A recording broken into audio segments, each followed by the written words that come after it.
Thank you so much, Mr. Pike, Mayor Pittman, for joining us. Thank you. Really appreciate everything your town has done to welcome NordSpace and make us feel at home. I'm sure it must have come as quite a surprise when you heard that a spaceport and space launch was happening. Yeah. I don't know, if it was a surprise or a shock. Like it was like small community on the south coast of Newfoundland, and all of a sudden someone's going to build a spaceport that's going to send rocket ships into space with whatever satellite technology is like. It's like, wow. Yeah, I mean, honestly, it was hard for us to even think how it would be perceived, but we traveled around all of Canada to try and find the right place, first the right province, and then the right spot in that province. And one of the reasons we came to Newfoundland was there's just this can-do attitude everywhere we went. As I go throughout the district and throughout the province, people say, when I say I'm from St. Lawrence, my hometown, people say, like, "You guys are gonna launch rockets from your community?" And I'm saying, "Yes." And people are fascinated with it. Like, people want to be able to, they're interested in when it's gonna happen. I mean, like, a lot of people were tuned in the last time, just waiting.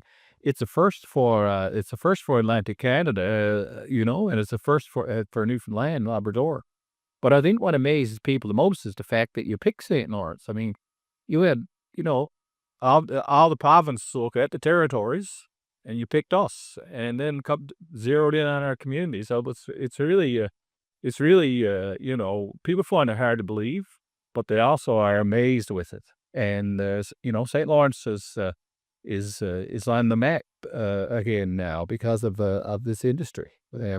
People want to know why St. Lawrence, and you know, That's the prevailing question. I think that was the prevailing question right from the beginning. Why St. Lawrence? Why, you know, how did they pick St. Lawrence? Why are they coming there? Why are you blasting rockets? They could be in the middle of Toronto, or they could be on the west coast of BC, and they picked St. Lawrence. Why? So that was Yeah. that was the prevailing question, not only in the community, it was the prevailing question anywhere we met, wherever we traveled. But I think you made a great choice for support. People here are supportive of this project. They're intrigued by it, and the fact that you're bringing people into the community. I mean, like myself and Cave have a lot of combined experience in the education field in this community, and as mayors and councilors with this town. And like we realize the importance of this project, not only to the province, but to this community, and what it could bring. And projects of this magnitude, yes, I mean, now we're seeing you guys in town, and you're renting here, and you're doing things like that. That's great. But when this really takes off, we're going to see a lot more activity here, and we're going to see a lot more people wanting to come here.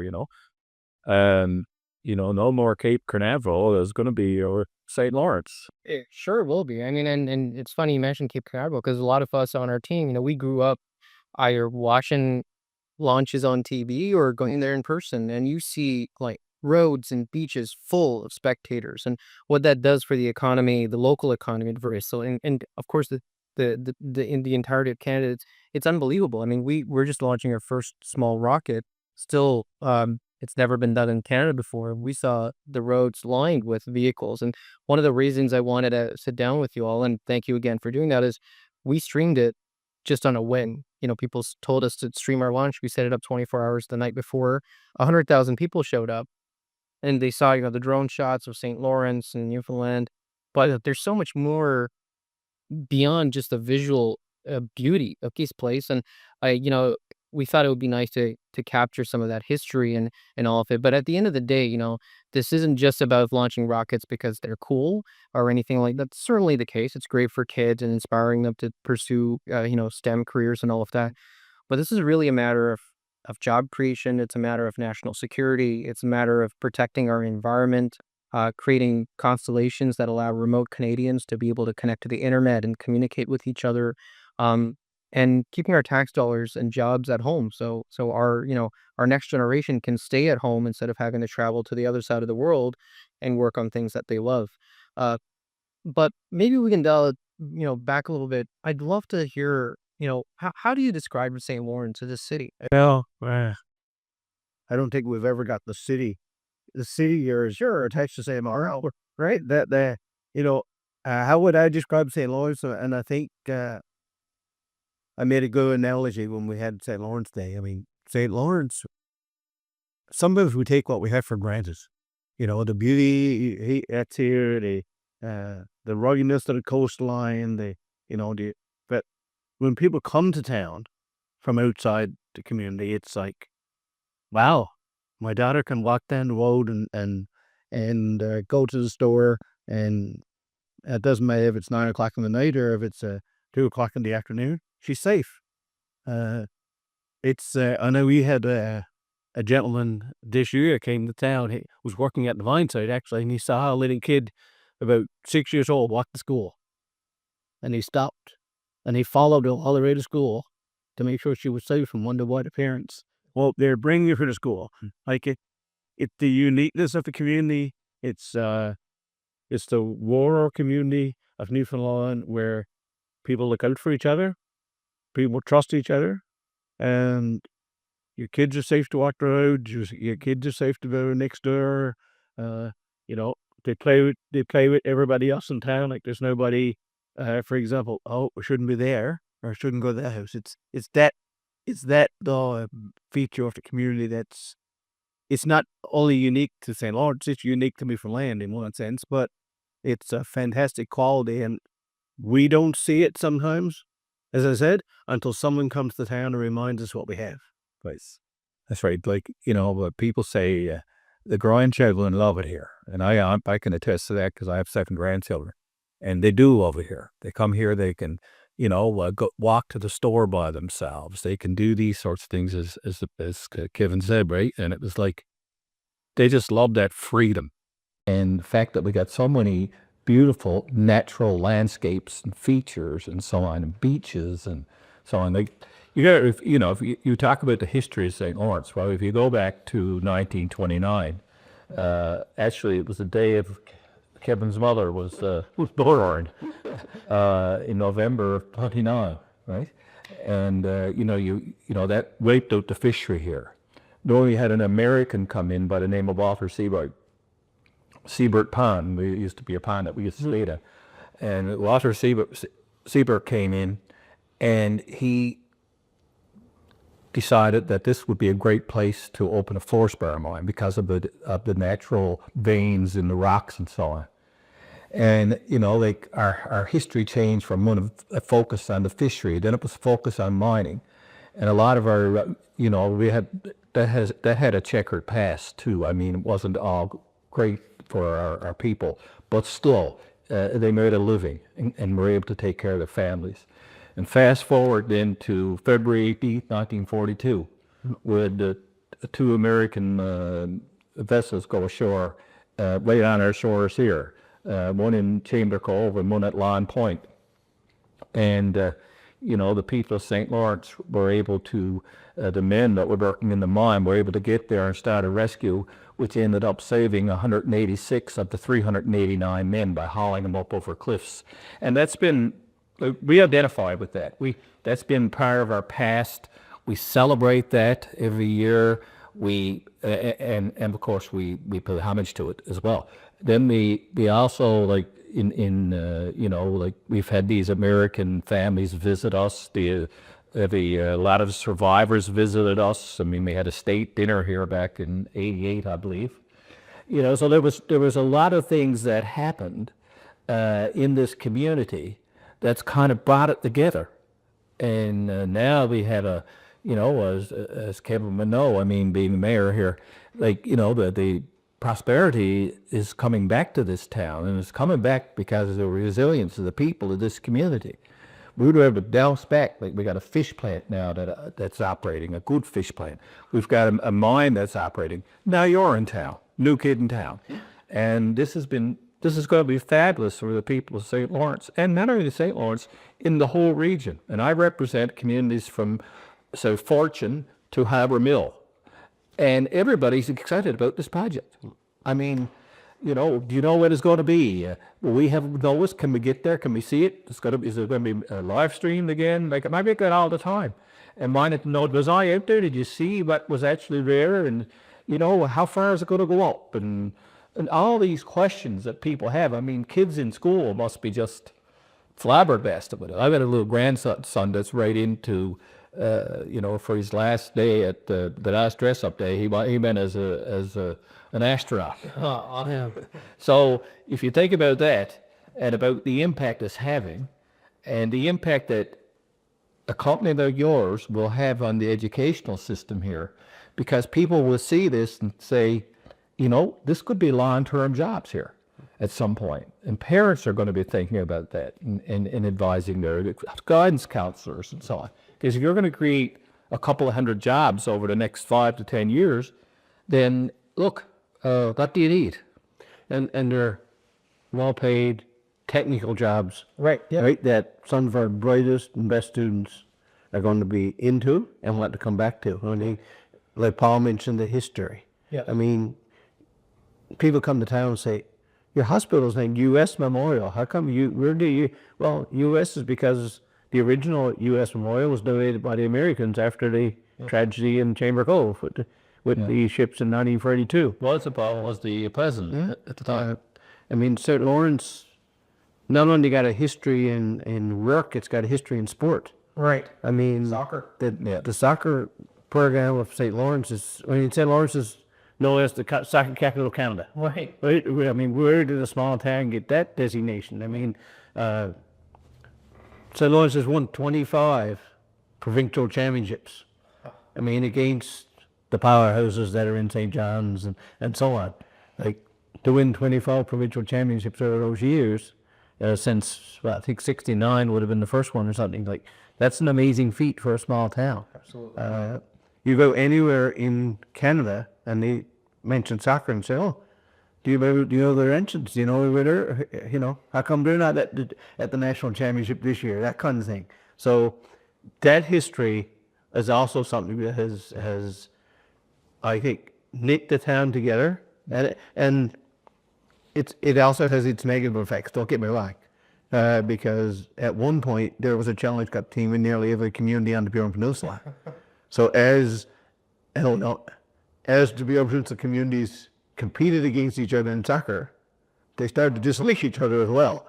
And that's changing faster than you can know. Like Burin Peninsula, we've only got, I think less than 25,000 people now on the whole peninsula. Less than 20, huh? Right? And so, yeah.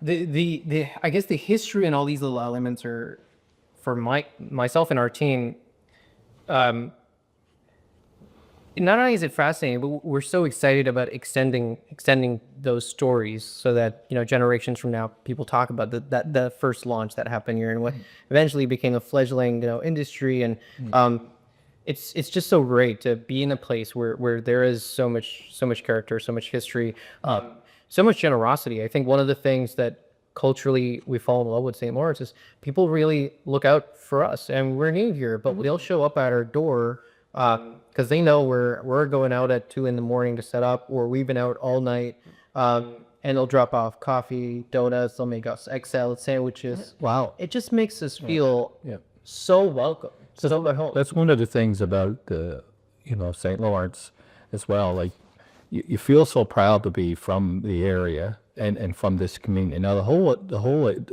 Burin Peninsula is pretty much like all the communities are. But if someone has a health issue or someone has some problems, the community just stands up and says, "Okay, we got to help out." And if you look at the number of fundraisers and so on that are going on, even now, even today, for people that are having health issues or have some issues in their lives that need help, some organization that needs help, people rally behind you. It's just amazing, and people are genuinely concerned about you. They're genuinely concerned. We're genuinely concerned about each other, and that's a characteristic that that we take a lot of pride in, and we always know that someone got your back, and for you to be impressed with something like that type of generosity, even like it's not surprising. It's not surprising. This is part of our culture, our heritage, and who we are as a people. Right? And I think the entirety of Canada can honestly learn from that. Most of our team born and raised in Ontario, like myself. Um, and we've seen the culture change a little bit. People have become a lot more individualistic. It's just no one. It was so funny. Last time we were here in August, so my wife and I, she's here this time too. We got back home to Ontario, which is apparently our home, and we felt we'd left. Oh, and we only been in Newfoundland and St. Lawrence for a week or 10 days, and there was this sadness almost that we felt like we felt like foreigners in the city that we grown up in. And I think there's something about this province, the city that does that to you. And it would be great to see that spread out across our country. I think at this time we could really use it. But talking about the kids as well, even at the open house we had, it was great to see. The Pierce Panthers there. They have their robotics team. We're proud to support and sponsor them. And I think that's just one kernel of what's to come, where kids can, even the open house at the launch pad we did. It was so great to see little kids, 2 or 3 years old, there, and these are things that make an impression on our future generations. So, just yeah, weaving all of that, the culture, the future, the past together. I think we're gonna have the future is really bright, and for St. Lawrence. Well, I think the community itself sees NordSpace as part of a rebuild.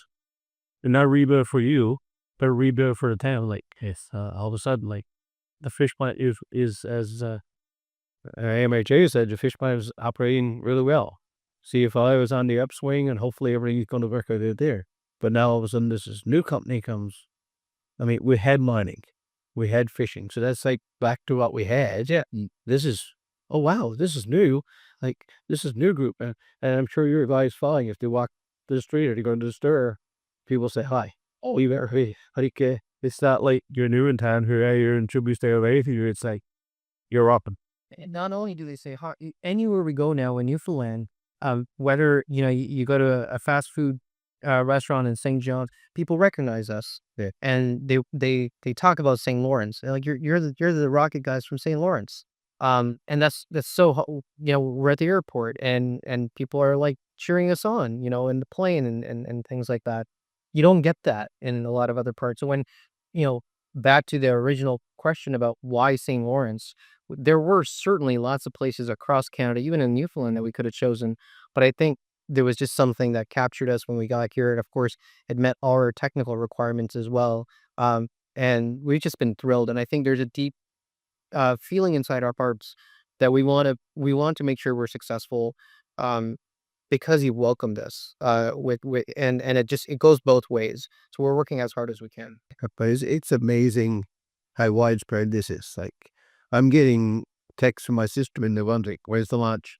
Where my son's in St. John, or like at the launching this morning. Yeah. Like, it's text not just from Marystown, like one man from Bjorn, right, to say, okay, when's the launch? It's like, it's text from Toronto, it's text from Saskatchewan. I've got a brother in Fort McMurray, like, when do you plan them to launch? Do you know what's happening this morning? That, like, it's that widespread. I was talking to a school principal a while ago, and he was saying that I hope I get some advance notice. He said, because we're going to have our students watch it in the gym.